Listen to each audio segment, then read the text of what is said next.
ஓப்பனாக ஒரு ஸ்டேட்மெண்ட் சொல்கிறாரு. நான் இல்லை, இனிமேட்டு நான் சினிமாவில் இல்லைன்றத ஓப்பன் டிக்ளேர் பண்ணுறாரு ஒரு ஸ்டேஜில்.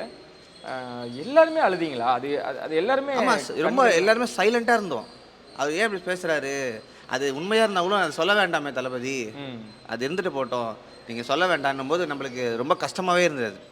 ஏன்னா அவளை அவர் ஒரு உங்களுக்கே தெரியும், இந்த தமிழ்நாட்டில் சினிமா வச்சு தான் அங்கே அரசியல் நடந்திருக்கு. இல்லைன்னா இன்றைக்கி டிஎம்கே இருந்திருக்க போதில்ல. டிஎம்கே வந்து ஃபைண்ட் அவுட் பண்ணது, எம்ஜிஆர் ஃபைண்ட் அவுட் பண்ணதுனால தான் டிஎம்கே ஒரு பேஸ்மெண்ட் ஆகிட்டு அப்புறமா அவங்க ஒரு பொலிட்டிக்கல் பார்ட்டியில் என்ட்ரு ஆனாங்க.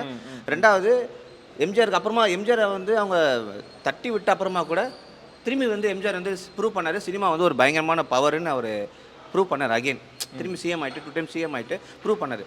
அதே தான் இங்கேயும் நம்ம அதில் பதிவு பண்ணால் சினிமா சொல்ல வேண்டாம். இதுக்கப்புறம் சினிமா சொல்லவே வேண்டாம். அதுதான் பெரிய மீடியமாக இருக்கும் ஃப்யூச்சர்லேயும். சரி, இன்றைக்கி எப்படி ஏஐ வந்ததோ நாளைக்கு சினிமா ஒரு பெரிய மீடியமாக இருந்திருக்கும். அந்த தான் தளபதியும் அது எக்ஸாம்பிளாக எங்கள் தளபதி இருப்பார்.